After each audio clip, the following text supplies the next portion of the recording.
Welcome to Orioles on the Verge. This is Zach Spedden, joined as always by Bob Phelan and Nick Stevens. And on tonight's episode, we're going to break down Trevor Rogers' success during the 2025 season, look at what's behind his success, whether or not it's sustainable going forward, and how he's going to fit into the Orioles' plans for next season. And we're also going to get into some recent promotions down in the minor leagues. But first, as we like to do at the top of every episode, we're going to welcome some new patrons to our community. And for that, I will turn it over to Bob. Yeah, we got 3 new patrons over the past week. We did shout out one at the end of our second episode that we did last Tuesday. That would be Kristen Yates. So once again, Kristen, thank you for signing up. We also had David St. Clair sign up for a year up front at the AAA level.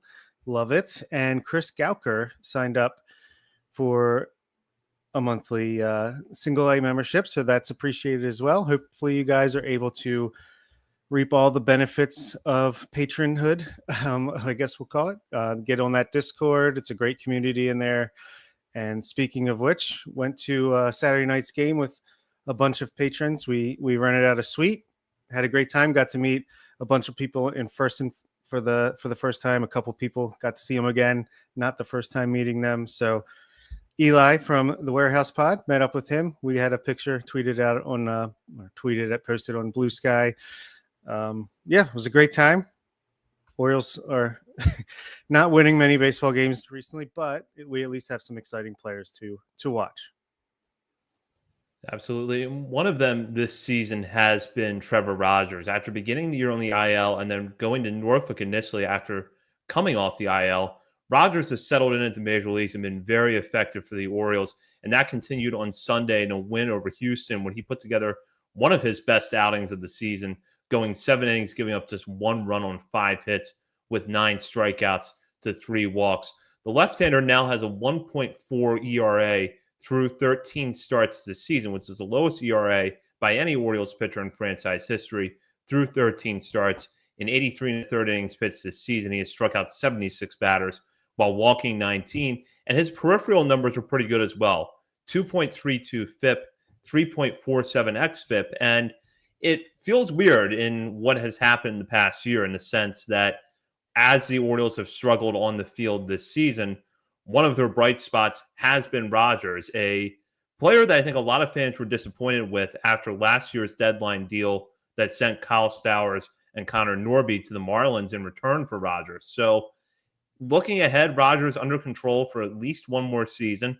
As we talked about on our most recent episode, Bob and I, maybe that's the guy the Orioles look at extending next. But for the here and now, he has been a very effective pitcher. And Nick, I want to start with you here. What have you seen from Rogers this season that has allowed him to be so successful? You guys are gonna have to tell me. I don't think I've watched him but a couple innings this year. So I can't talk to the stuff. I haven't looked into him or watched him that much. But I don't have many thoughts on Trevor Rogers, to be honest. There's not enough time to do the prospect research I want to. But just generally speaking, like, it's good that he's performing so well, and we can finally maybe put this trade discussion to bed. Just like no need to look at it in the framework of 2024 anymore because that's over. But like looking ahead to this point, like this was the play, I think, with the trade. Believing you could get Rogers to his previous form, even if it takes some time because he's got those additional years of control. And it's really awesome to see this transition of the conversation from like Michael Ash should be fired for this trade and routinely getting beaten down by local fans, local media, national media, even more so, I think. To now, could you maybe try to salvage this trade a little more by moving him at the trade deadline to now, like, should we extend Trevor Rogers? Like, having a genuine conversation about handing Trevor Rogers a multi-year big contract extension. Like, it's another sliver of light in what has been a pretty dark season. But if he can be a quality starter for this team next year, hopefully the discourse around the trade can then just be like both teams won. Like, good for Stowers and Norby finding their footing and having success in Miami. Hopefully Norby's healthy next year and can get that. And at the same time, the Orioles get the major league starter that they wanted. It just took a little bit longer of time, and that's all right. And hopefully next year you can build around him, and we can use, if he's only here for one more year, we can use that one last year to our advantage and make that trade turn out even better when he's helping this team into the playoffs next year. Yeah, I think there's a few reasons why he's been so good this year. And obviously, look, he's not going to have a 1.5 ERA all season long, probably. I mean, it's getting pretty close to the end here. He's got 83 innings of a 1.40 ERA. It's pretty good. And the FIP is only 2.32. So it's not like it's been extremely lucky or anything, even though 221 batting average for balls in play against him. So a little bit in play there, obviously. But even if he's like a mid-threes ERA guy moving forward, that's huge for the middle of your rotation. And yeah, like I was saying, I think he's done a few things really well this year to bounce back, and on the Baltimore Banner and some other places, I'm sure. But the Banner sticks out to me. There's been some articles about how he got more confident and what the Orioles did to try to help get him back on track. But I'll just say, from looking at the information I have, in 2021, when he broke out, his average fastball velocity was 94.6. That was down to 92.1 between the Marlins and Orioles last year. And that's back up to 93, which obviously is not back up to where it was at his peak, but it's definitely improved. And I think he's actually, it would probably be higher if he didn't have some of these random early morning starts that apparently he can't ramp up the velocity as much for those, but he's still only 27 years old. Maybe he can go into this offseason, add another half tick or a full tick going into next year to get even better. He's added a sweeper, which is really effective against same-sided hitters, lefty hitters. And really, it's just command. He has the best walk percentage of his career by far, 6%, flat 6%. His previous best was 7.6% in 2023. His strikeout rate is 24.1%, which is as high as it's been since 2021, tied with 2023. And yeah, I think Baseball Prospectus, this was pointed out by Eli. Speaking of Eli, from the Sweet Game on Blue Sky, Stephen Sutton Brown has a really cool plots on through Baseball Prospectus, I believe, that shows just the tunneling and what works, what doesn't, from a different kind of perspective. And Rogers' changeup and fastball tunnel really, really well together. So seems like hitters aren't really sure whether it's fastball, changeup until late in the ball's way to the plate. So that certainly helps as well. Just a lot of things going right. You know, can't always, if he's going to pitch this good from now on, he's a stud ace, one of the best pitchers in baseball. But even if he goes back to like a 3 to 4 ERA guy, somewhere in that range, very great middle of the rotation starter, like I said. If I think back to when this deal was completed, I had said at the time that I thought the trade was as much about 2025, if not more about 2025, than it was 2024, because Rogers, since his breakout rookie season in 2021, had not been the same pitcher. Injuries were a big part of that. And Bob, you just mentioned the fastball velocity going down after that first season was certainly a factor. What I think led to some of the discourse around that trade being so negative from the Orioles side of things was that Rogers just really struggled in the limited time that he had in the major leagues with the Orioles after the deal. And the Orioles, being in a playoff chase at that point, could not afford to have him go out there and have bad start after bad start. So you knew then that this was going to be an opportunity for him to reset. And in some respects, I'm not surprised that he's been successful, but I thought it was going to take a move to the bullpen, honestly, to get this out of him. Because it's like, all right, yeah, you could hope the fastball velocity goes up. You could hope that this clicks, but realistically, it's probably going to have to come out of the bullpen. Well, lo and behold, Rogers has gone into the rotation and not only been a capable starter, but someone who can get deep into games for the Orioles. Just look at his last 5 starts alone. 8 innings against the Cubs on August 1st, 6 against the Phillies in his next start, then 7 eats in the next 3 starts against the Mariners, Red Sox, and Astros. So those were good teams, by the way. It's not as though Rogers has gone out and faced a lot of bad lineups in this stretch. He has faced teams that are going to the playoffs, and he has outmatched them every step of the way. It's probably not sustainable at this rate. I mean, he's not going to have a sub-2 ERA for the next rest of this season and the next year. Bob, you just mentioned the batting average on balls in play is really low. His home run to fly ball rate is also astronomically low, somewhere around 2%. That's not going to sustain itself. But when you look at how his stuff has improved, now that he's healthy, and it seems like there has been a concerted part from his side and from the Orioles to get his fastball velocity back up a little bit to improve the secondaries, and it has led to this. Yeah, it's interesting. I think maybe just confidence, maybe just extra tick or so in velocity helped the confidence to be able to be willing to throw it over the plate. And then when you have success, it kind of builds on top of each other. He's not, like you said, he's getting deep into games. He's averaging 6.4 innings per start since he came back, or since he came up from the minor leagues. One of those was that spot start, and then he came back for good a couple weeks later. Yeah, just looks like a really confident guy on that mound right now. And that's a far cry from at least what articles are saying over the offseason. He was kind of having like a mid baseball life crisis about confidence and how he's going to get back to performing well. Clearly it worked, and hats off to him, hats off to the organization. Hopefully he can keep it up. And yeah, if he's all in on the Orioles helping him get here, maybe he's willing to sign a little extension for us. 3 or 4 years would be pretty sweet, between $20 and $25 million a year. I did it in my OOTP league, so it's got to be possible in real life, right? Well, let's touch on that for a minute, because Bob, you and I talked about it a little bit at the end of our emergency podcast on Friday after the Basayo extension. Rogers does feel like one of the more logical extension candidates on the Orioles right now. Now, a lot can change with pitchers, because you would have said the same thing about Zach Eflin last year, and now we're not even sure the Orioles are going to give him a qualifying offer when the time comes in a few weeks. But the case for perhaps looking at least a 2 or 3 year extension beyond next season for Rogers is pretty compelling. He is only 27.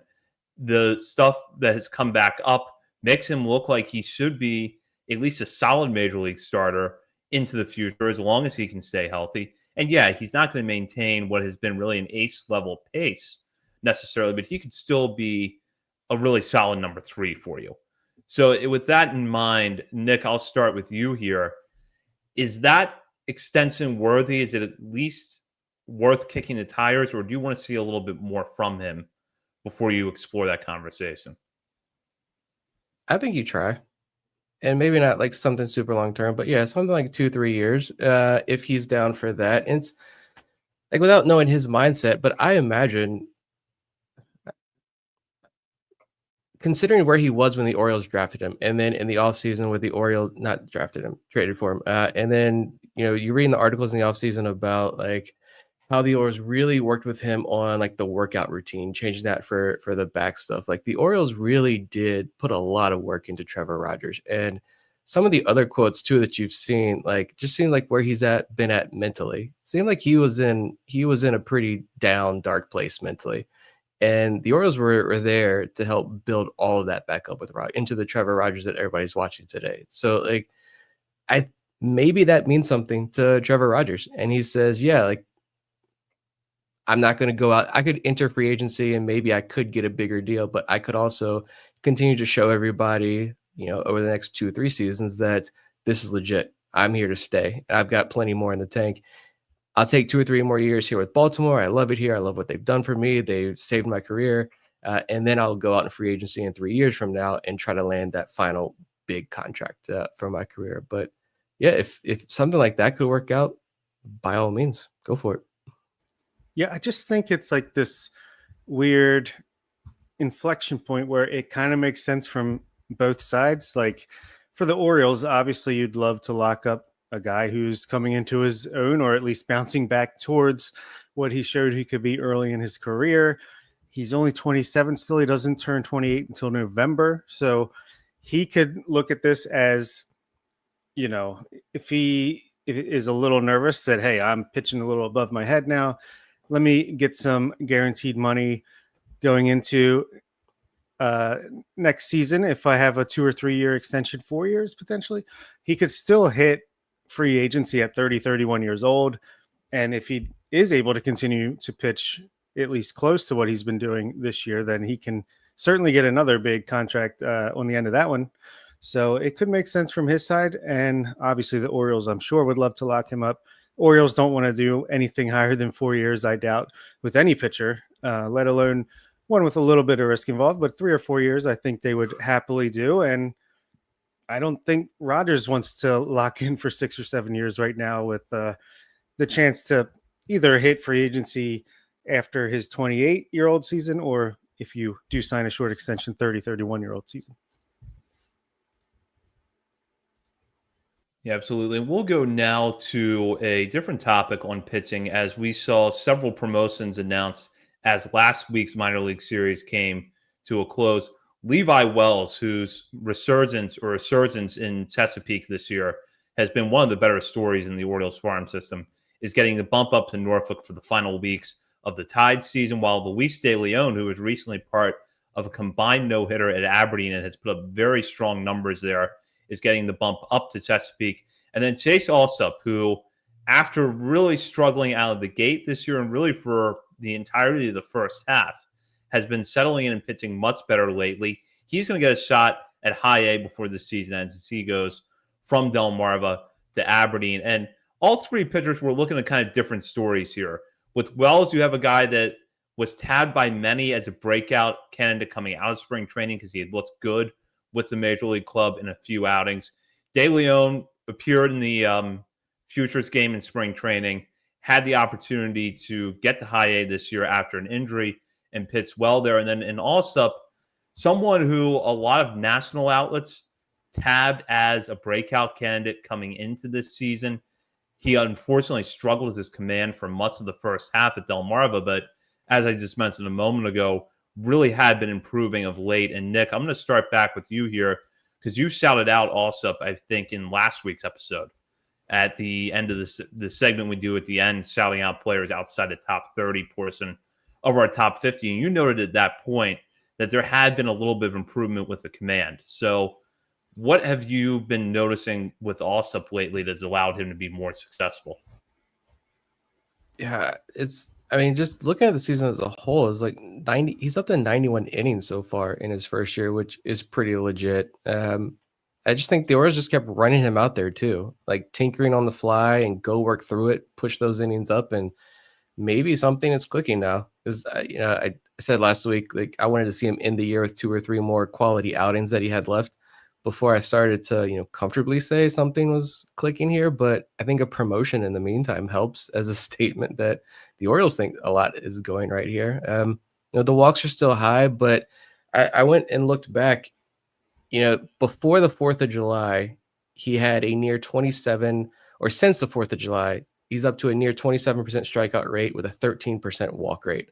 Compare that to pre-4th of July numbers, a 20% walk rate with a near 20% strikeout rate with a near 17% walk rate. So that's pretty notable improvement. I don't know. The guy just needed a fireworks show and a shot of America into his veins, I guess. Whatever clicked is clicking. Like you watch him at the beginning of the year. I know Delmarva had a couple road outings that with fantastic camera views, and I don't think anyone on the Delmarva staff, stuff-wise, compared to Alsop.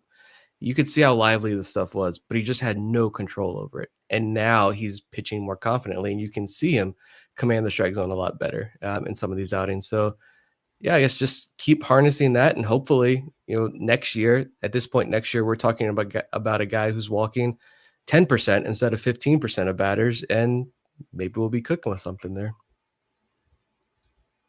Yeah, Alsop, he has been awesome. Woohoo, what a great joke.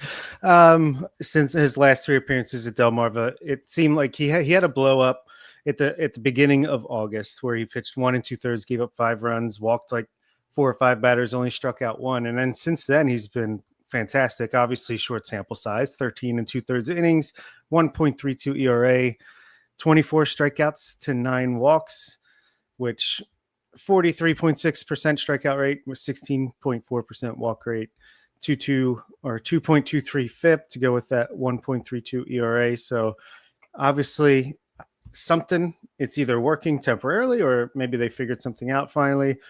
It doesn't hurt to bump him up to Aberdeen because also it's not really about who he's facing. It's more about facing himself. And if he's able to throw the ball over the plate consistently, which No, he hasn't until these last 3 starts, basically. So if he does that, he could probably pitch in Double A right now. His stuff is huge, like it's really big stuff, but just that command/control. He's honestly, if I'm sure they'll continue to give him starter innings next year, but for me, it's like let's just see what this guy can do at the back end of a bullpen. Move him quickly up the minors. And use them in that role. We have a lot of starting pitching depth. I would love to see the Orioles start guys like Alsop, Zach Fruit. Let's get that on the reliever track going a little bit earlier, but we'll see.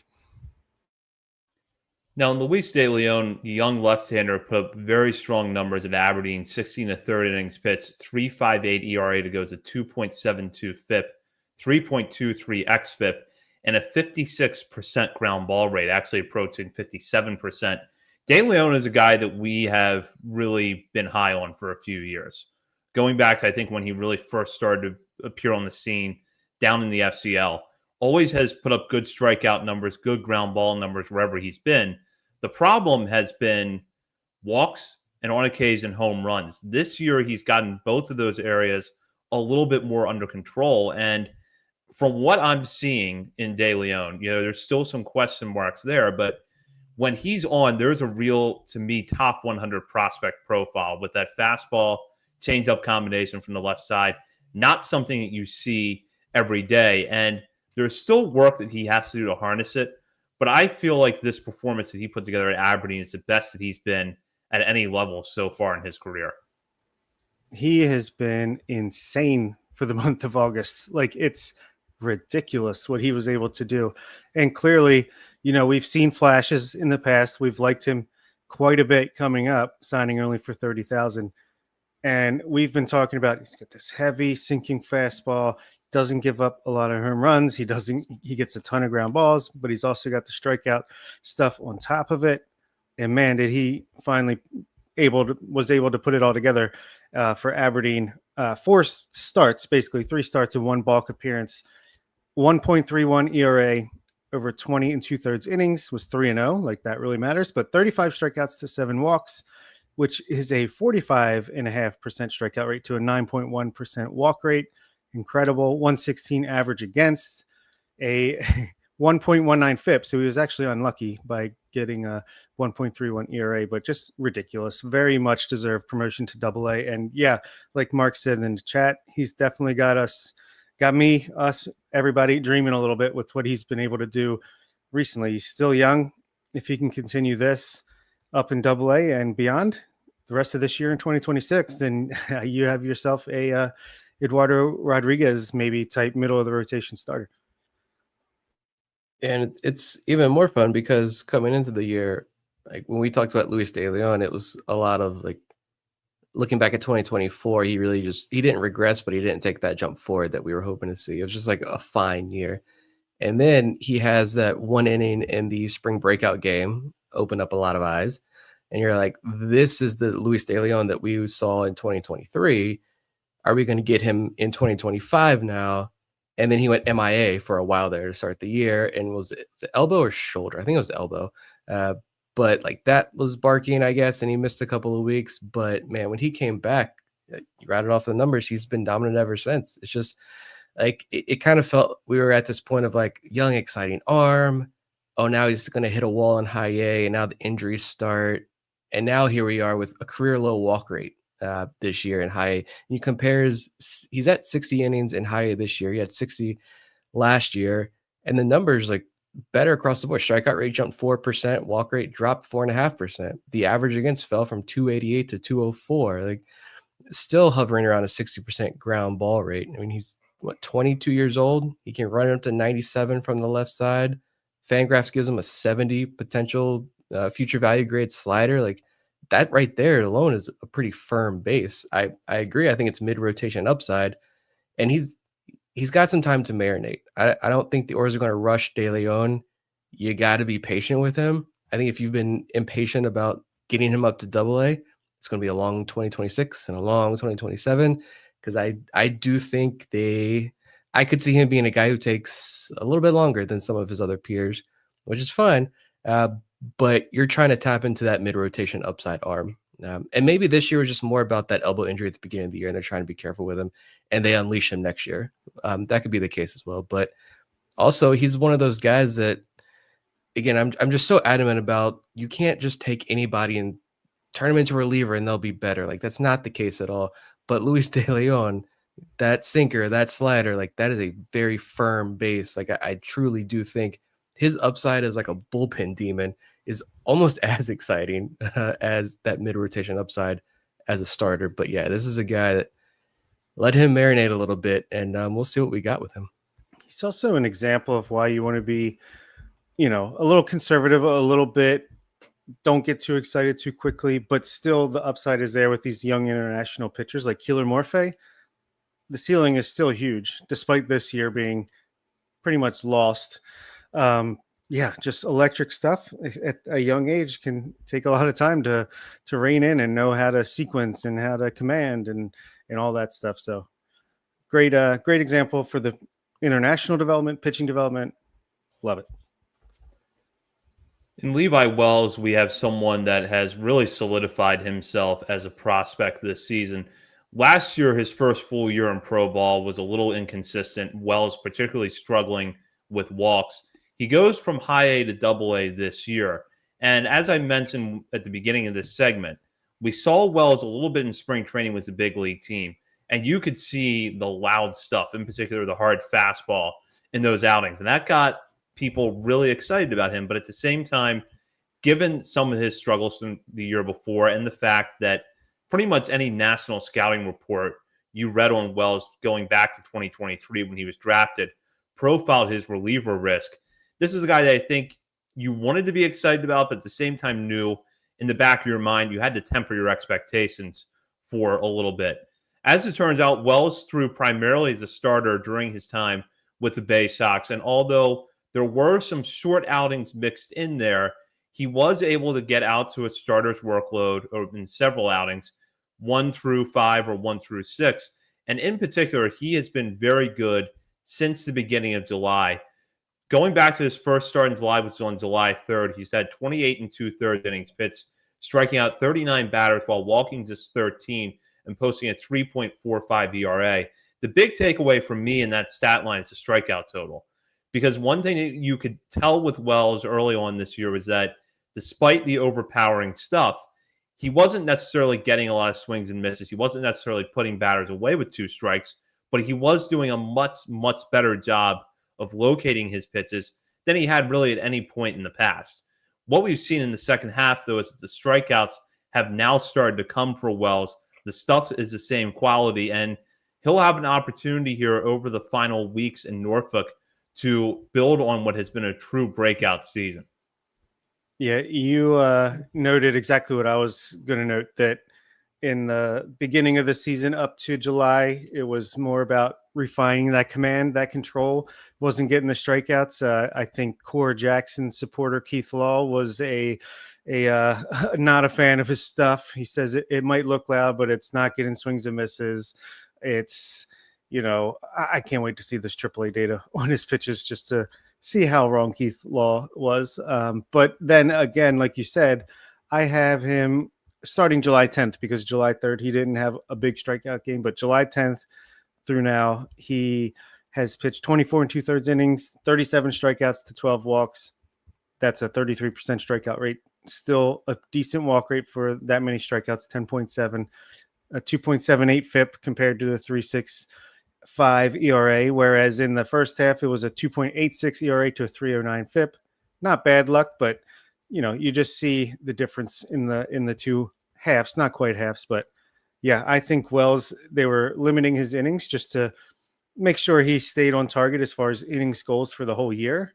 And he did have a couple nagging injuries here and there, but man, bare minimum, this guy's going to be a stud reliever and a very good chance to be a workman-like starter as soon as sometime next year. Yeah, as soon as he makes his AAA debut, I'm gonna have my finger on that generate report button over on TJ Stats website, so I can look at all those beautiful numbers there. Just planted my flag last year on Wells just because You look at the baseball card stats, you pull up his player page, you probably weren't very enthused by Wells, especially considering, I mean, he was the guy being touted after the draft as someone who could rise very quickly to the major leagues as a reliever. And then he has the shoulder injuries. The walk rates were astronomical at the beginning of last year. But then if you watched him pitch last year in Aberdeen versus the numbers, they did not match. Those two were not the same thing. And they started to come together down the stretch. He ended up having a really solid second half of the year once he returned from his month and a half that he missed from the shoulder injury and really started to settle in. But I thought he probably begins this year back in high A, honestly, at least for the first little bit. I think the Orioles were justified in doing so, but they clearly saw a lot more in him, moved him right up to Double A, where he was solid. You guys rattled off the numbers there. Another number that I really like from Wells this year, he had 37 innings at home in Bowie, only 2 home runs allowed. So I think that's very impressive as well. Now that he's in AAA, I imagine you probably see him in some shorter stints the rest of the way because he's already up to 75 innings.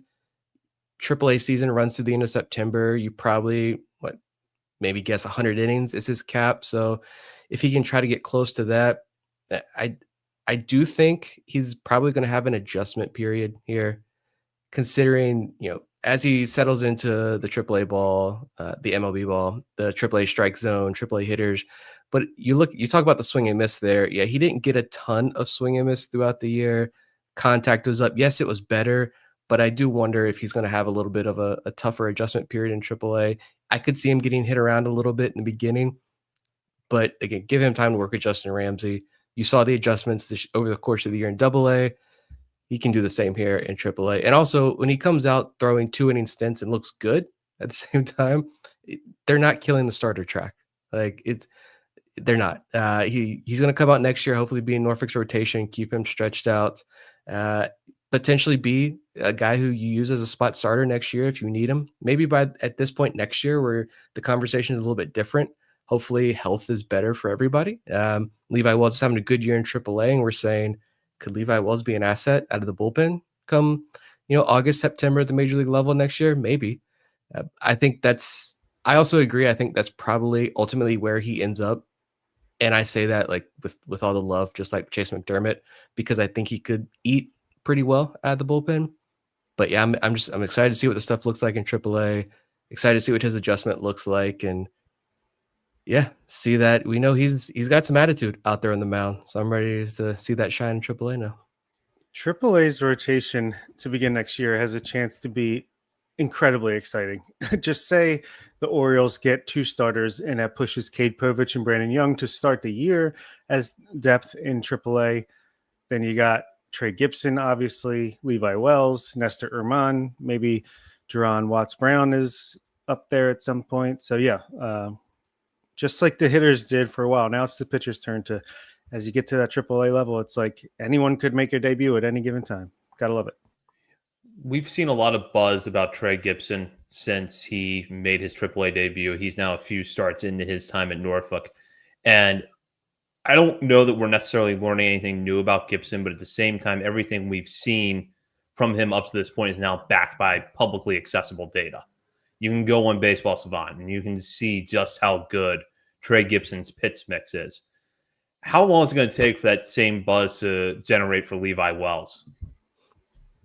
I don't know if it'll be taste to the same extent. I think people will start saying he could close for the Orioles right now, stuff like that. Gibson, yeah, like you said, just not really surprised by anything we've seen, but just confirms all that we thought with the hard numbers. You got to love that. And would love to see Nestor Urman get a chance at some point this year too. I want all the data. I mean, people were saying that about Levi Wells when we were getting some of that spring training data on him. People like, move him to the bullpen now, move him up. We could use him.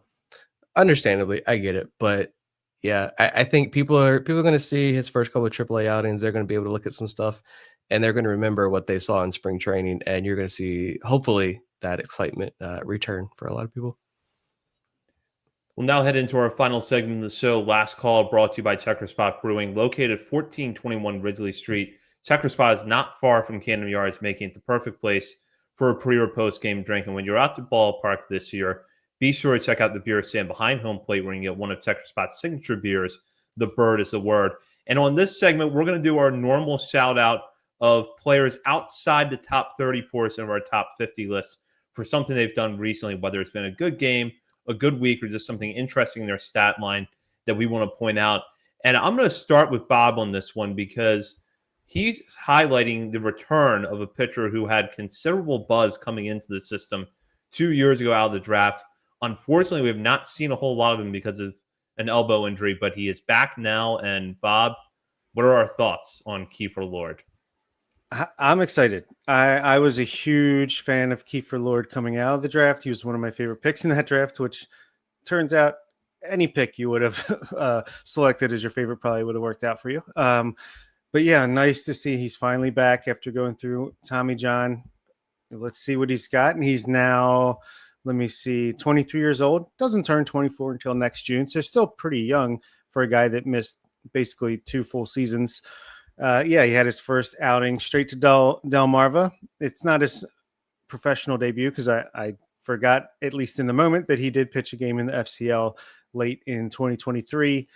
He pitched 2 1/3 inning, gave up 1 hit, 3 walks, 3 strikeouts. There was a weird incident where I think got the strikeout and then threw the ball into the dugout to hold on to or something like that. And save the baseball.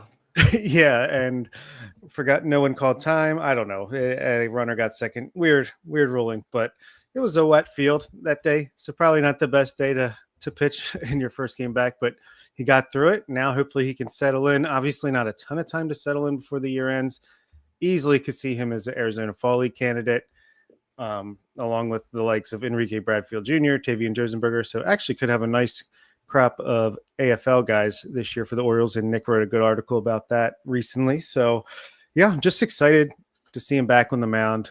I think as long as he gets his stuff back, which from behind the scenes clips we've seen he has, then I fully expect him to be right in the mix as one of these awesome pitching prospects that the Orioles had developed. Maybe because of the missed time and 40-man roster rules, maybe he's a guy you kind of fast track as a reliever, but I think at least to start 2026, you're going to see him extended out to a starter's role. And my hitter for this week is going to be Silas Ardway, who is in AAA as like the third catcher, basically. And just wanted to shout him out because he's played in 19 games, has 58 plate appearances, and he is batting .333 with a .916 OPS. It's completely not sustainable whatsoever because he has a .469 BABIP, striking out 32.8% of the time. But hey, I'm going to shout him out for the 144 WRC plus while he's got it. And he is showing more power at AAA than he ever has in his career. It could be just a fluky thing, but a 204 ISO, 2 doubles, 3 homers. Walk rate, we know, will be better than the 6.9% he has right now because he is a walk god. But just for such a good defensive catcher to put up these kind of offensive numbers, if he could ever figure out how to even come close to these, I think he'd be a extremely capable backup catcher in the major leagues. I want to see him up in the major leagues with the Orioles at least once, just because his dad was an Oriole for a brief amount of time. And I think that's a pretty cool story. My guys this week, I'm going to go down for my hitter, utility man, Braden Smith, down in Delmarva, 13th round pick this year out of Oklahoma State. Just want to show him some love because, all the draft picks, of course, as they do every year, they're hitting down in Delmarva, playing very well, highlight real plays. Braden Smith hasn't gotten as much playing time as some of the other guys, Ike Irish and Aloy and others, but he's off to a good start. He hit his first career home run last week, went 3 for 10. He's hitting almost 300 on the year with an 811 OPS. It's only 7 games and not the year, but again, just someone who's not a huge ceiling there. We talked about after the draft, but he's just a personal favorite of mine, and I like the swing. It's very aesthetically pleasing swing when he gets into one and sends one out there in the right field. It's a lot of fun to watch. I'm just forewarning, I'm going to put him in this segment whenever I can over the next couple of years as he climbs up through the system. And then my pitcher, I know we just shouted him out recently as part of a group of these relievers down in Delmarva for their performance, but I want to shout out Joe Glassie again, just because looking at his numbers, another 4 2/3 innings in relief last week, 2 hits, no runs, no earned runs, no walks, 5 strikeouts. So he's pitched 22 innings this year for Delmarva, and he hasn't walked a single guy. I don't know if we mentioned that last time or not. I missed it though. No walks. He's pitched 31 total innings between Delmarva and the FCL. He has 1 walk on the year. He's a 24-year-old UDFA. The numbers are great. He could also be cut at the end of the year. We've seen a lot of guys put up big numbers and end up getting released. I think he sticks around. I wrote little blurbs on all the UDFA guys from last year a couple weeks ago, and Glassy was 92, 93 in college, 20 inches of IVB, 5 pitches, and he hasn't walked. Go back multiple years. He doesn't walk anybody. He walked 12 guys between the draft league, the Cape Cod League, and his final year at Illinois in 66 innings. So hopefully he gets a shot next year. Maybe bump him up a little aggressively to AA next year and see what he's got. I'm going to stick with Delmarva as the lineup for my hitter. RJ Austin had a really nice week against Kannapolis last week, hitting safely in all 4 games in which he appeared, including two hit efforts back-to-back, a 2 for 5, 3 RBI performance on August 19th. That was followed by a 2 for 4 performance on August 21st. Austin, the Orioles' 3rd-round pick out of Vanderbilt in this summer's draft, is off to a solid start in his professional career. 10 for 29 through 9 games of the Shorebirds, was as good for a 345 batting average with 3 RBIs, 2 doubles, and 4 stolen bases in 5 attempts. And then my pitcher this week is Jack Crowder. Crowder, a 9th rounder last year out of Illinois, was at Delmarva for much of this summer and put up numbers that, frankly, from a back of the baseball card perspective, weren't eye-popping. Was moved up to Aberdeen, and he has been very good there, and he had an excellent week last week as the Ironbirds took on the Brooklyn Cyclones. Combined in 2 relief outings, Crowder posted 8 scoreless innings with 10 strikeouts to no walks with 5 hits, and that included a 5-inning relief effort on August 19th in which he struck out 7 batters and scattered 3 hits. For Crowder this year, between low A and high A, the ERA still sitting a little bit high at 5.27, but he's fanned 75 batters and 68 in the 3rd innings pitched over that time period. And for that does it for this week. So we will be back later on this week to recap the Dominican Summer League season. You're not going to want to miss that. In the meantime, you can check out our many social media channels, including Facebook, Instagram, Threads, X, TikTok, YouTube, Blue Sky, and Twitch. We're also over at Substack, OriolesOnTheVerge.substack.com. And while you're browsing around the internet, be sure to head over to Patreon and sign up today. Become a member of our community. You can join to $3, $5, or $10 levels and have access to bonus weekly shows from Bob, Nick, and myself, as well as monthly updates to our top 50 prospects list. And in fact, our top 50 update for the month of September is just around the corner. So be sure to sign up now, become a patron, have access to that and a whole lot more. So you're not going to want to miss that. Head over to patreon.com today to sign up and become a member. For Bob Phelan and Nick Stevens, this is Zach Spedden. You've been listening to Orioles on the Verge, part of the Believe Podcast Network. Welcome to Orioles on the Verge. This is Zach Spedden, joined as always by Bob Phelan and Nick Stevens. On tonight's episode, we're going to recap the 2025 Dominican Summer League season by looking at which players stood out between the 2 DSL clubs, Orioles Orange and Orioles Black, before shouting out our picks of this season for Player of the Year and Pitcher of the Year. Just as we did a few weeks ago when we did our FCL wrap-up, we'll do that in this episode with the Dominican Summer League. Now, before we dive into that, though, Nick, I realize that we have not had a chance to hear your thoughts on air about the Samuel Basayo extension. Bob and I did that show last week, and then we didn't have a chance to talk about it on our most recent episode where we broke down Trevor Rogers and some recent pitching promotions in the Orioles minor league system. So, Nick, just give us your thoughts about Basayo. Yeah, I mean, you guys covered it very well in that episode, but just personally did not think this was going to happen anytime soon. I know we talked about it a lot and dreamed on it, but didn't think it was a realistic possibility, but it's here. And we go from how quickly we went from like, he's not going to be in the big leagues until August 15th. Once he's up, they're going to limit him. So he's eligible next year for PPI pick.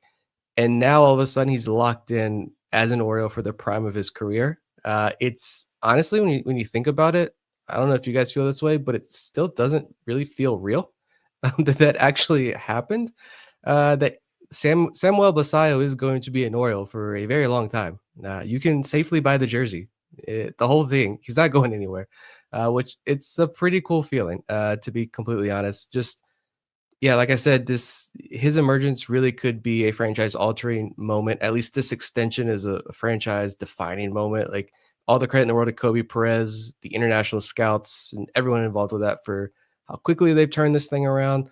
And now they have kind of the face. He couldn't have been the face of the franchise before too much longer, but he has the face of the international pipeline with Baltimore, and it's really cool to see that, especially knowing what we do know. Of course, haven't had a chance to meet him or talk with him. Would love to one day, but just of what we know and stories we've been told about him behind the scenes, this kid, you guys nailed it when you said like, yeah, that money is not going to change anything. That money, if anything, is going to make him work harder to prove that he deserves that, and he wants to be the best player in Major League Baseball, and he's not going to stop until he gets there. So excited to see what he does. I honestly, and this was it last night? My dad texted me.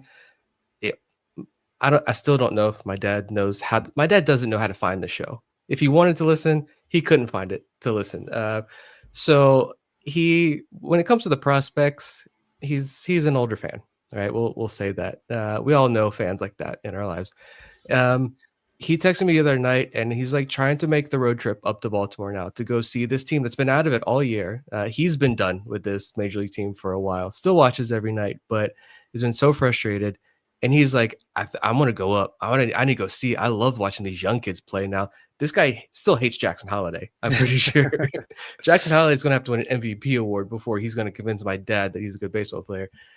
But he loves Basayo and Beavers and watching these guys play. Like, that's just the effect that both of them are having so far. But yeah, love it. It's pretty awesome to know that. And I don't think we're going to see a flurry of those extensions happen, but it would be pretty cool to see like one more at least before next season and have a strong off season, and the vibes for 2026 just continue to get higher and higher. I do agree that it doesn't feel real though. We did that show and then it's just like, okay, well, that's a thing, I guess. It doesn't until it's like, oh, he would be a free agent right now if we didn't sign him to an extension. And then that's when I guess it'll be like, really, really real. But he's must-see TV. Every at-bat, I make sure I am at least watching on my phone, even if I'm driving up to Delaware last night. Or was it yesterday? Anyway, yeah, love it. Bob, I think it's where you're legally obligated to say that you were not actually driving the car when you were watching Basayo on your phone. Someone else was driving, or your phone was in a separate place and you were watching it hands-free. Well, I wasn't driving. That is true. And I never would. There you go.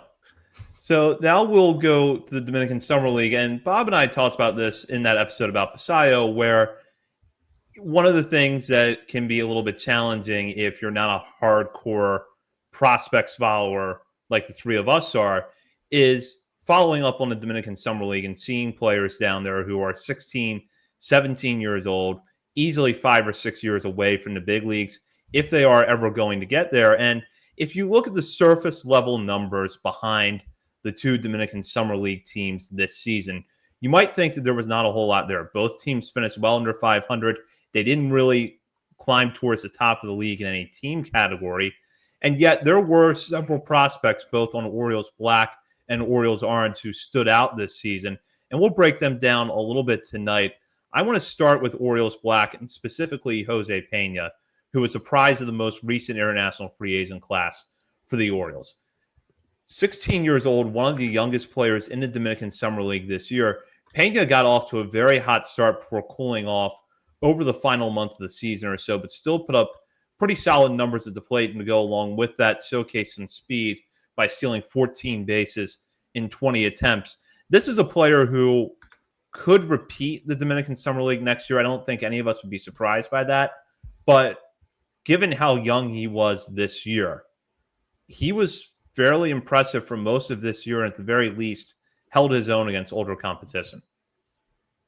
Yeah, I do think there's a good chance he repeats next year, but also think it just depends on how they feel like he develops before next season really kicks into gear. I could see him being a kid who's, I don't know, grows an inch or two, fills out a little bit, gets a little bit stronger, and they say, all right, let's get him up to the FCL and see what he can do. Because for his age, 240 batting average, 697 OPS, 11 doubles, 2 homers, a decent walk to strikeout rate. I'm trying to pull that up. But 14 stolen bases, just doing a little bit of everything while playing a solid defense up the middle. I'm going to get these walk and strikeout totals up here. Yeah, 14.6% walk rate. That's great. 20.4%. Pretty darn good for a guy who just turned 17 10 days ago. The 102 ISO is also pretty good for someone his age. So, yeah, the more I think about it, the more I think he might just go all the way up to the FCL to start next year. But certainly would not be a surprise whatsoever. If Jamon Noel can repeat the DSL, then Pena probably could too. He'd still be young-ish for the level, but yeah, 297 BABIP. So it's not like he was unlucky, lucky. It's pretty straightforward. 89 WRC plus, but for his, if you account his age, I'd say it's pretty good. Yeah, I think considering the fact that he was 16 years old, I think he had a really solid year. And I went back and looked, like he was the top signee in this year's class, and the report was double plus bat speed, plus speed on the bases, pull side juice, projects to stick at shortstop. And I think he played primarily shortstop, according to the game logs. I think most of his innings came there. So clearly, I take that as a sign as well. With these young guys, they'll move them around. They'll play a different position every single day. But you see a kid like Pena, who they stuck at shortstop for the majority of the year. He has a really good year. You see a ton of what could be in his profile. Yeah, I think this is definitely someone that, whether he repeats the DSL or not, this is someone who I'm definitely excited to see what he can do as he continues to get a little bit older. Yeah, looks like he played 30 games at short, 16 at third, 3 at second, and 4 DH. So left side of the infield, at least. Yep. Yeah, and to put his age into a different context, he had 203 plate appearances this season. Only one of them was against a pitcher younger than him. So that gives you a sense of how much younger he was than his competition. I'll go over now to Orioles Orange, and a prospect that we did not get to see in an Orioles uniform until the tail end of this season is Wilfred De La Cruz. De La Cruz, who was signed by the Cubs as part of the most recent international free agent class, was traded to the Orioles at the deadline in exchange for reliever Andrew Kittredge. And at the time, De La Cruz had very strong numbers with Cubs red. He then came over to the Orioles and appeared in 12 games, walked 20 times in that time period. And his final numbers between the two teams across 40 games included 258 average, 142 ISO, 142 WRC plus, to go to 27% walk rate and a 21% strikeout rate. Now, we have said for years that when it comes to the short season levels, but the DSL in particular, the walk to strikeout numbers are what we look at, because the power is not there in most cases for a lot of these guys just yet. If you look at a game log or a stat sheet from the Dominican Summer League, you're going to see pitchers don't have the best control yet. So you're not always sure necessarily you're going to see hitters making a lot of contact or being able to square up on the baseball a lot. And De La Cruz is an example of a player who does the most of what he can in that environment, and did so at 17 years old this season. He turns 18 in a few weeks. This is a guy that I think is going to go right up to the FCL next year. Already on our list, a top 30 prospect in this system.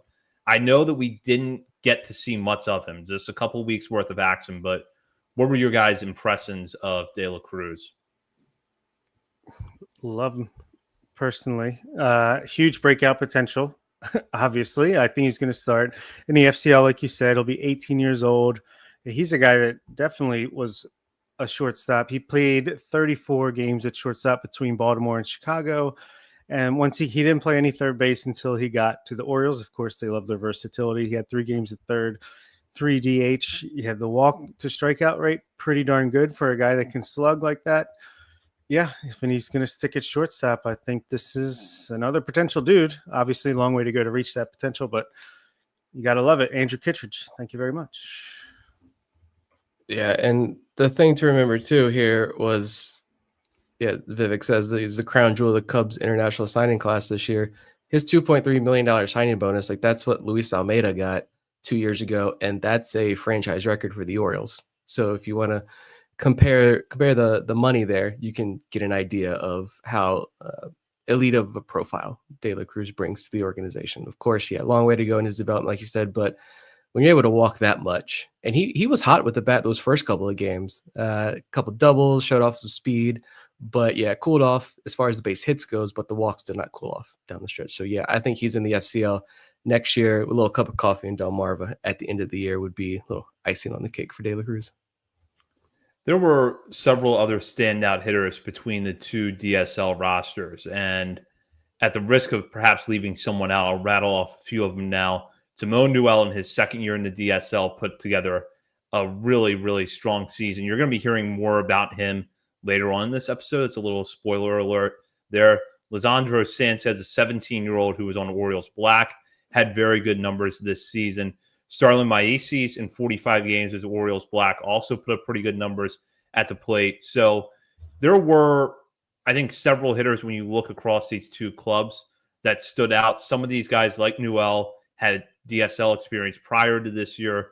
Others were making their pro debuts. So, Nick, just starting off with you here, who else jumped out at you? On the hitting side, for the positives, yeah, it's Newell. Like I said, we're going to talk about him more in detail in a minute. Sanchez, of course.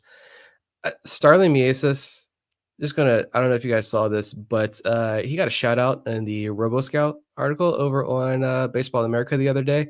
So he was number 6 on the top DSL bats board. He hit 280 this year, an 888 OPS, 11 extra base hits, 22% walk rate and strikeout rate, a 143 WRC plus. We talk all the time about the hitter, or not the hitters, the pitchers that the Orioles signed late in the process.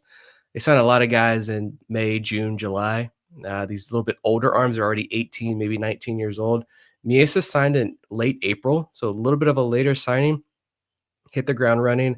And according to the RoboScout article is, quote, plus or better quality of contact metrics. 90th percentile EV was 103 miles per hour. Okay. Barrel rate north of 18%.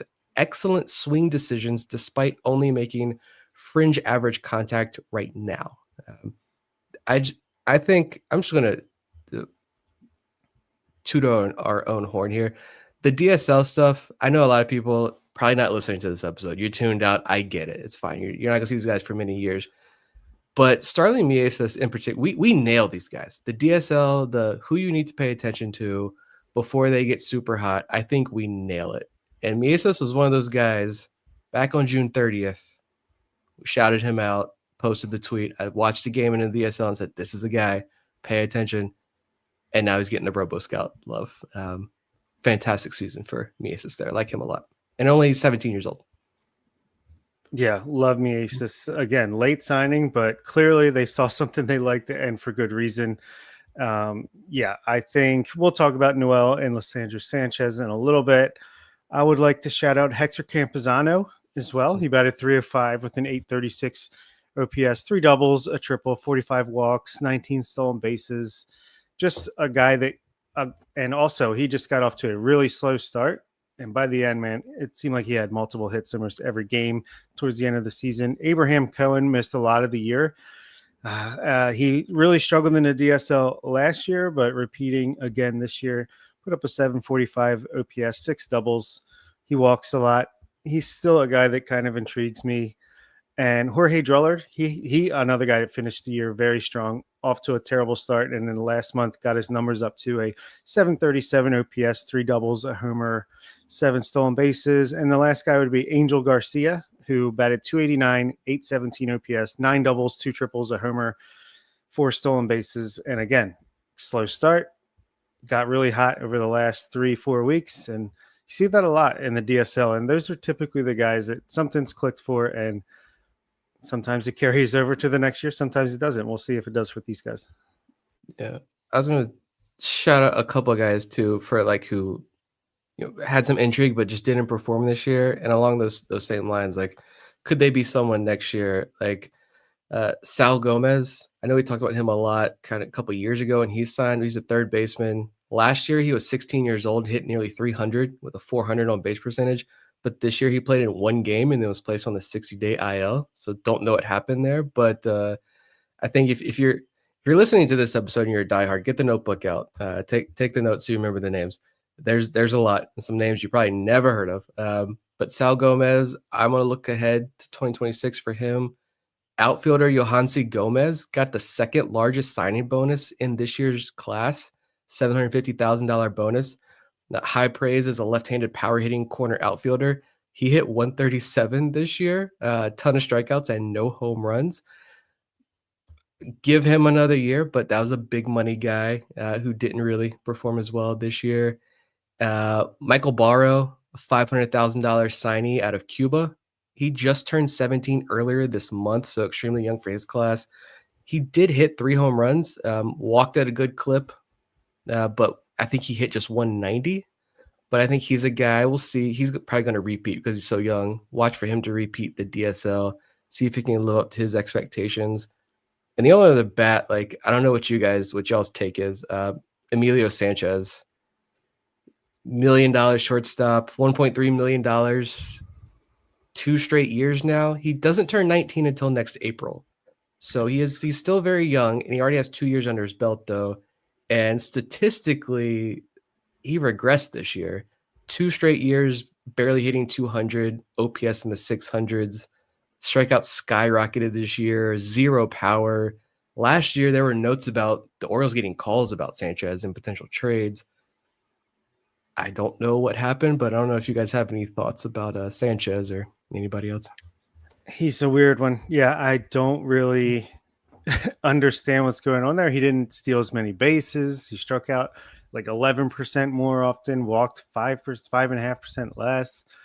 Yeah, that's a weird one because for a while it seemed like, okay, here we go. He's starting to hit, and then he kind of tailed off again. So I don't know. I'll give him one more year.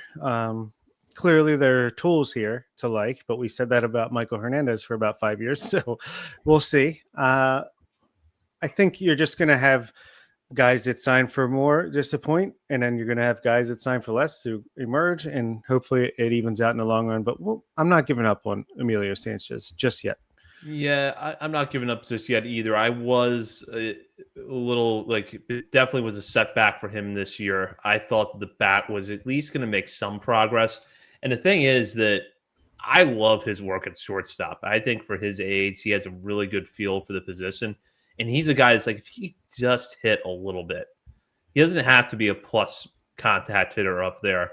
If he can just hit a little bit, he's intriguing because he runs well.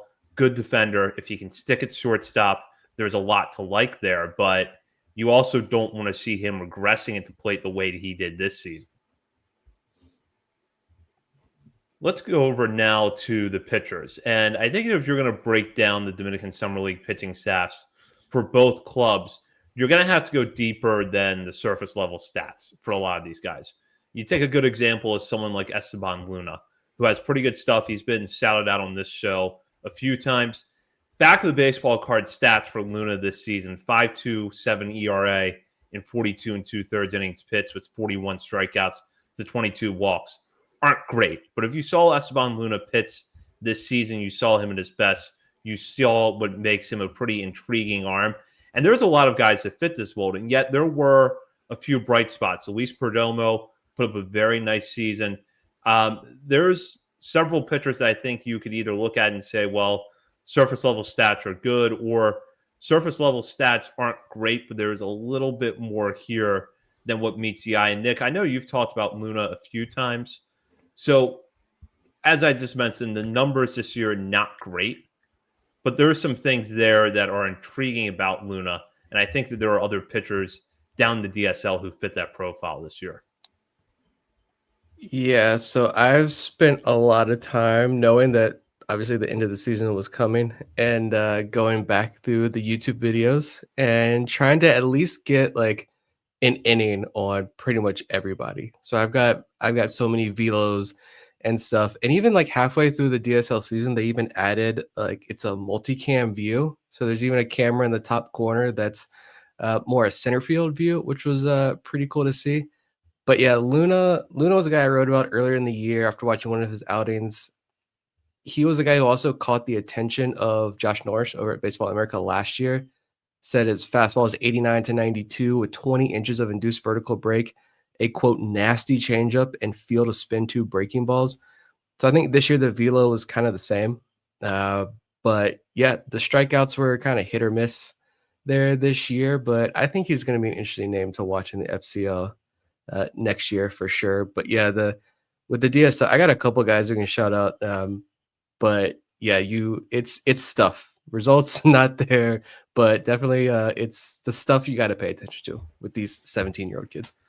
Yeah, a lot of pitchers, a lot of separating wheat from the chaff. Really hard to do, extremely hard to do. But the guys I have written down as like pay attention to: Esteban Luna, talked about him.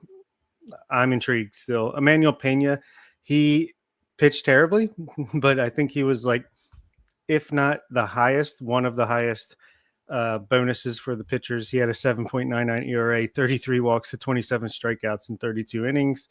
Salvador Casado, he was interesting to me. A lot of walks, but stuff looked decent.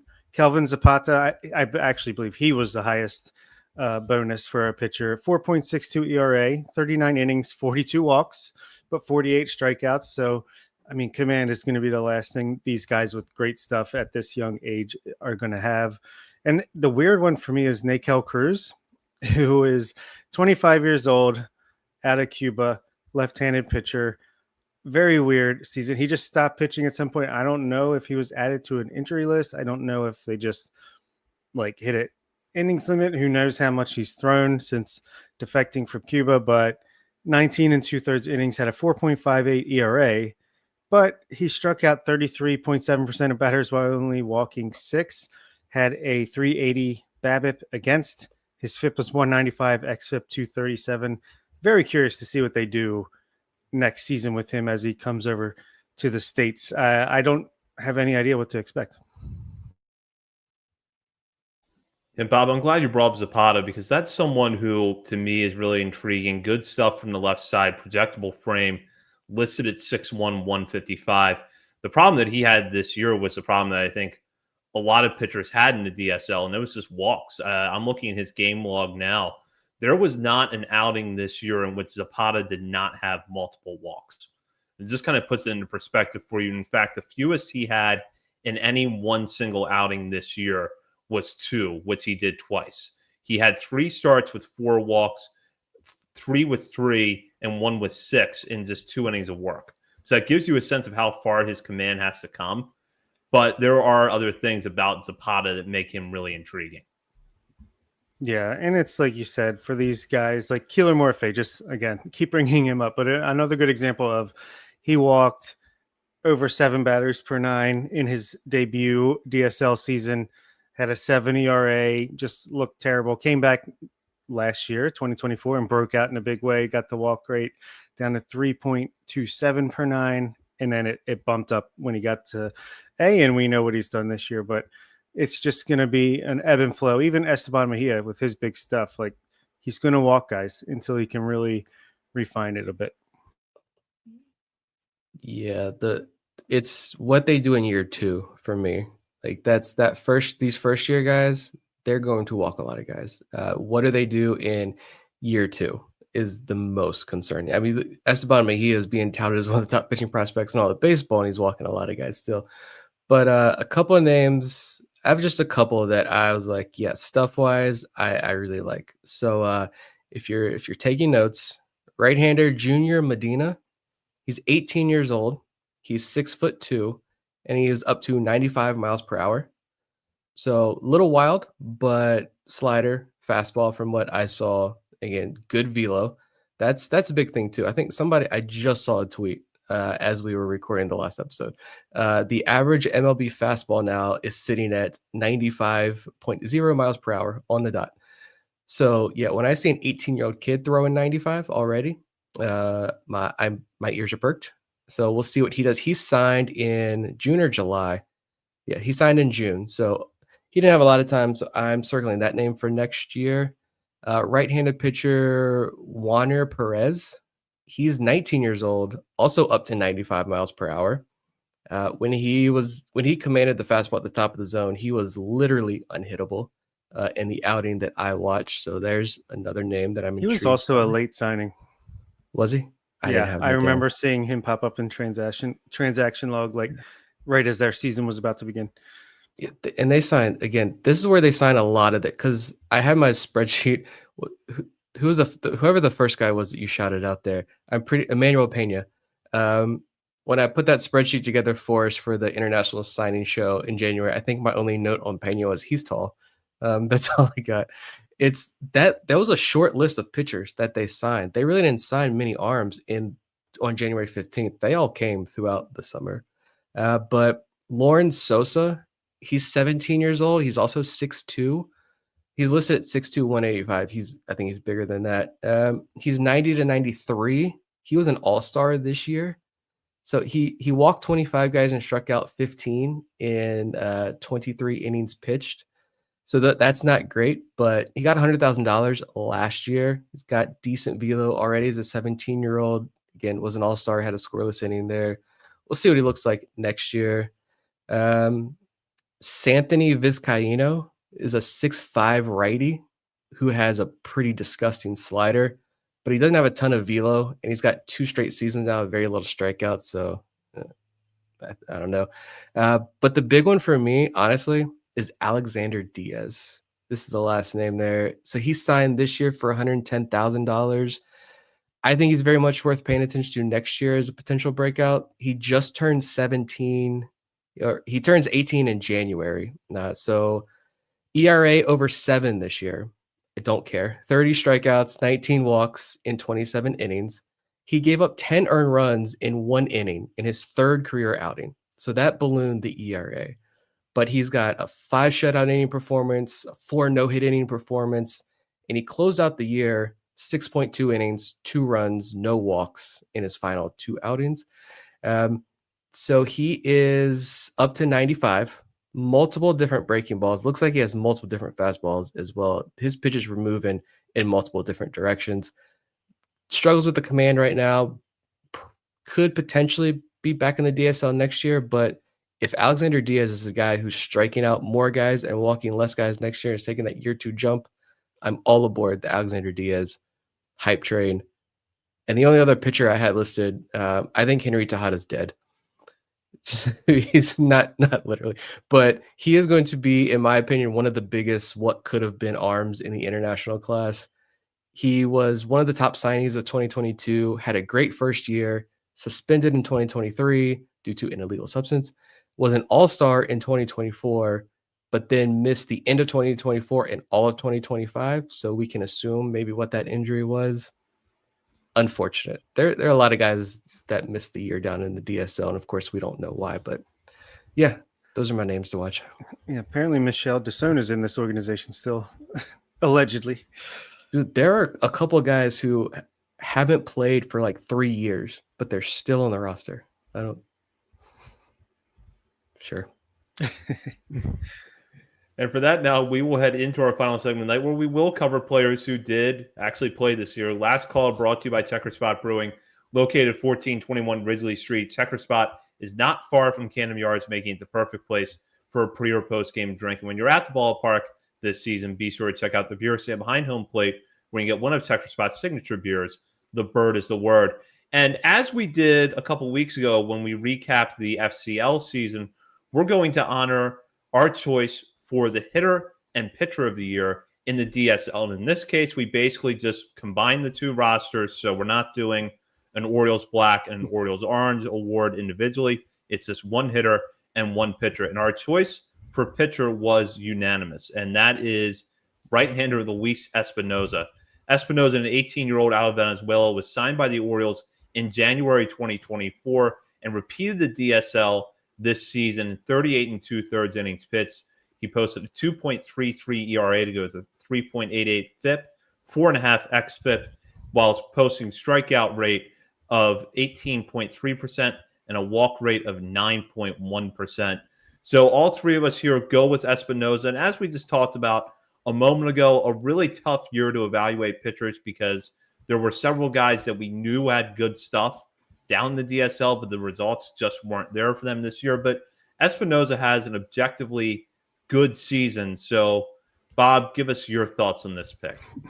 It was a pretty easy choice in that he is like one of the few guys that actually had a good year as far as the stat line. But yeah, I mean, I don't know. Like, how good is he going to be like long term? I don't know. He gets ground balls. He doesn't strike out a ton of batters, but he also doesn't walk a ton of batters, especially compared to his peers in the DSL. And yeah, he had a good season. I'm sure he'll be in FCL next year, and let's see if he can continue to develop. Yeah, so he's like 90, 93. So he's still young, got good velo base right now. We'll see if the velo can tick up a little bit more, but yeah, walks went up a little bit this year, strikeouts went down a little bit, but he's still 18 years old. And yeah, like you said, it was pretty easy, statistically speaking, the best year down there on the farm. But as we just mentioned, some other arms with some bigger stuff to pay attention to, but Espinosa had the counting stats to run away with this. And we'll go now over to hitter of the year, where there was a split. Nick and I backed Jamon Newell, and Newell ultimately claimed surprise here. In his second season in the DSL, the 18-year-old appeared in 53 games, putting up a 261 batting average to go as a 136 ISO and a 128 WRC+. The most impressive and the most important thing, perhaps, in Newell's season was the improvements that he made in terms of strikeout to walk numbers. After striking out just a little bit over 30% of the time last season in the DSL, Newell cut that number down to 20.4% this year. His walk rate, meanwhile, climbed from 19.2% to 21.7%. So he gets the nod from Nick and I, and ultimately the award. Lisandro Sanchez, meanwhile, was Bob's pick for hitter of the year. And I'll admit that for myself, this was a tough decision to make. Sanchez was in the running for me. So was Newell. And I almost didn't go for Newell because it was his second year. But at the same time, he's only 18 years old. He'll be in the FCL next year as a 19-year-old. So at the end of the day, I don't think it really hurts his case for the award that much. But Nick, I'll start with you here. Let's give our listeners a little bit more background on Newell. Yeah, I think I'm rooting for Newell, even in part because he's Jamaican, and I don't think a Jamaican-born player has reached the major leagues yet. I know he's got some fans out there on Twitter when you're searching for information who are very closely following his journey to see if he can be a Jamaican major leaguer. But would be a cool story. But yeah, just the massive leap from year one to year two. The average up from 208 to 261, WRC plus from 105 to 128. You mentioned the walk and strikeout numbers, which were huge. 20 stolen bases, up to 45 stolen bases. Primarily played shortstop all year. He's going to be in the FCL. He's going to be down in Sarasota in January, February for spring training. And hopefully he gets to Delmarva at some point next season where he will still be just 19 years old and we can get our first look at him then. I honestly wouldn't be surprised if he starts in Delmarva if he continues to improve over the offseason. Just a beautiful, sweet swing. I love it. Switch hitter. He played 33 games at shortstop, 16 games at third, 6 games at second. So clearly they feel confident in his ability to play all 3 infield positions. Also stole 45 bases. So that's pretty cool. Yeah, I was very close to picking Newell for myself. I think he's obviously a justified winner here. I'm happy to co-sign that. But the reason I personally gave Lisandro Sanchez the nod was that Newell, it's his second year repeating the DSL. Clearly, great improvement. Hope it continues. Lisandro Sanchez started off the season with 2 hits in his first 32 plate appearances. He had 1 double and 4 walks, and he batted .074 with the 305 OPS, struck out almost 35% of the time. And then once June 20th hit, he was off to the races. He batted .364 from that point on, 970 OPS, 171 ISO, 149 WRC plus, 11.3% walk rate, strikeout rate still high, but 27%, obviously an improvement. 9 doubles, 6 triples, a homer, 6 stolen bases, and 11 attempts. That's not fantastic, but just love the growth in season. I think that was one of the things that really caught my eye with Samuel Basayo as he was coming up. Not comparing Lysandro Sanchez to Samuel Basayo, but just the ability to improve during a season. And a lot of players are able to, like Dylan Beavers, for example, are able to learn, make adjustments in the offseason, carry that into the next season. Very rarely do you see guys just continue to get better as the season goes on, like a snowball rolling downhill, as I've described Basayo in the past. So just shout out to Lysandro Sanchez for making that happen. Yeah, I was hoping he was going to be in that RoboScout piece as well, because he put up pretty similar numbers to Mieses. And while we didn't get the glowing reports, I will say that Sanchez was part of the main class on January 15th this year, and he got a $300,000 signing bonus, so not a small-time prospect. And like, pitchers were pretty easy for me to go through and, like, all right, pull up a YouTube video and see the velos and stuff real quick. So, like, one inning is better than nothing. It's more information than we get on any of the FCL guys. Hitters, it's a lot harder. I kind of jot some notes down as I go. Like, I had Mieses' max EV at 104, but again, according to Baseball America, his 90th percentile is 103, so a little off there. I've seen an exit velo for Lysandro Sanchez of 110 miles per hour already as a 17-year-old. So, yeah, kid hits the ball pretty hard. Certainly be keeping an eye out for him and several of the other players that stood on the Dominican Summer League this season going forward. And for that does it for this week's show. We will be back next week to break down all the latest news in Birdland. In the meantime, you can check us out on our many social media accounts, including Facebook, Instagram, Threads, X, Twitch, YouTube, Blue Sky, and TikTok. We're also over at Substack, oriolesontherverge.substack.com. And while you're browsing around the internet, be sure to head over to Patreon and sign to become a member of our community today. You can join at the $3, $5, or $10 levels and have access to bonus weekly shows from Bob, Nick, and myself, as well as monthly updates to our top 50 prospects list. And in fact, our monthly update for September should be dropping within the next week or so. So if you have not signed up as a patron yet, become a member today to have access to that episode and a whole lot more. You're not going to want to miss out. For Bob Phelan and Nick Stevens, this is Zach Spedden. You've been listening to Orioles on the Verge, part of the Believe Podcast Network.